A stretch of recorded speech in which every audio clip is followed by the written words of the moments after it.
I have a bit of a soft spot for the 6th generation Volkswagen Polo, and that is of course the platform on which the current Vivo is based. Now, Volkswagen updated the model recently. I flew down to PE, drove the car, and it was a bit of a trip down memory lane, having spent over 10 years driving a 6th generation Polo myself.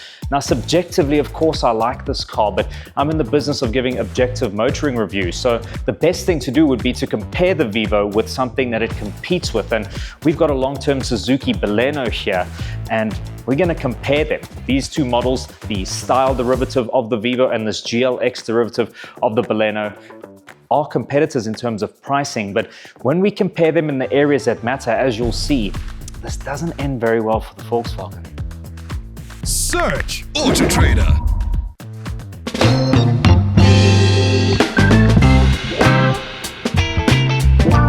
Both of these cars feature naturally aspirated petrol engines. Now, in style, guys, this Polo's 1.6-litre MPI engine produces 77 kilowatts and 154 newton meters of torque. The car weighs in at around 1,080 kilograms.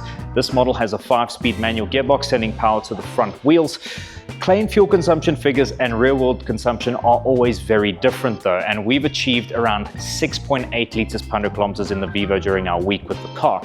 Moving over to the Baleno, it's powered by the very popular K15B Suzuki engine, produces the same 77 kilowatts but less torque at 138 newton meters. However, the Suzuki is 100 kilograms lighter than the Vivo at around 980 kilograms, and as such, we've achieved a fuel consumption figure of 5.7 liters per 100 kilometers, making it considerably more frugal than the Vivo.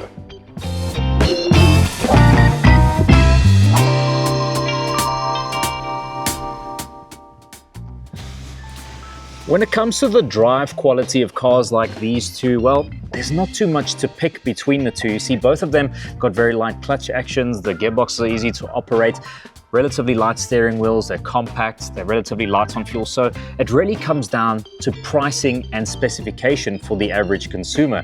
And as you can see, I just wound down my own window in this Polo Vivo. I think there's people in this video that haven't even seen a wind-up window if they're part of a certain generation. And for 318,000 Rand for this style derivative Vivo, you still get wind-up windows. You have to turn on the lights by yourself. There's no service plan. You have to pay for floor mats. Yes, I said that. You have to pay for your floor mats in the car.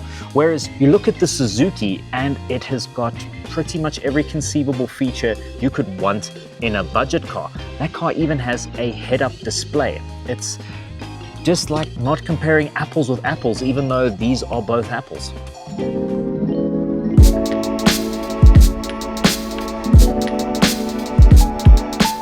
Practicality is important in a budget hatchback, and while the Vivo offers reasonable rear occupant space, as you can see, I've got an okay amount of leg room here and I've got quite a lot of headroom. But let's compare it with that Baleno. Hop in here. This is in a similar position. As you can see, I've got a lot more legroom in this car and a similar amount of headroom. So Baleno seems a little bit more spacious for rear occupants.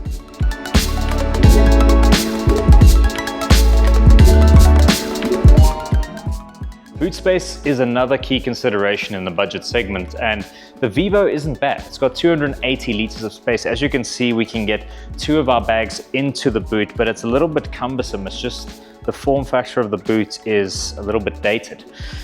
Looking at the Baleno, when I first looked at the boot, I thought the Vivo's was more capacious, but it's not the case. This has got 314 liters, so it's quite a bit bigger. If you put both bags in here, you can see they get in there and they fold flat and there's still a bit of space.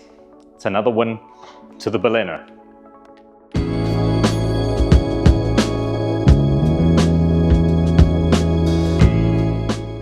I decided to film this segment from the interior of the Baleno because there is quite a bit more going on in here. If you can deal with the fact that there's a lot of blue, other than that, it's superior to the Vivo in pretty much every way. Both cars get a new 9-inch infotainment system that has got wired Apple CarPlay and Android Auto. However, the manual air conditioning in the Vivo is comprehensively trounced by the climate control system in the Suzuki. And you'll also notice this is keyless start. That Vivo, you still have to turn the key. This car's also got a head-up display, which is completely unnecessary at this price point, but it's very nice to have. Then you also have cruise control as standard, which is another nicety that you have to pay for in the Vivo. The other convenience feature that is often overlooked is the automatic light function. I've driven the Vivo for a couple of days now, and I've left the lights on 2 days out of the 3. Got back into the car and heard the car banging and bonging because I'm so used to automatic lights. At this price point, a lot of these features really should be standard, and the Suzuki and its Toyota twin really show you what you should be getting for the price in this segment.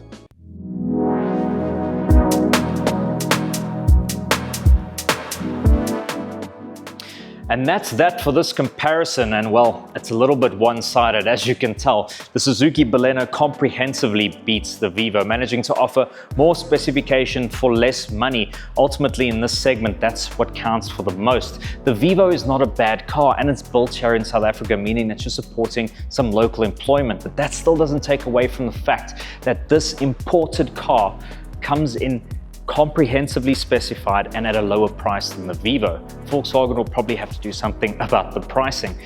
And that's about that for this video, guys. Thank you so much for watching. If you haven't done so already, subscribe to the AutoTrader YouTube channel. Hit the like button if you've enjoyed this content. Let us know in the comments section below what you'd like us to test next. Search AutoTrader.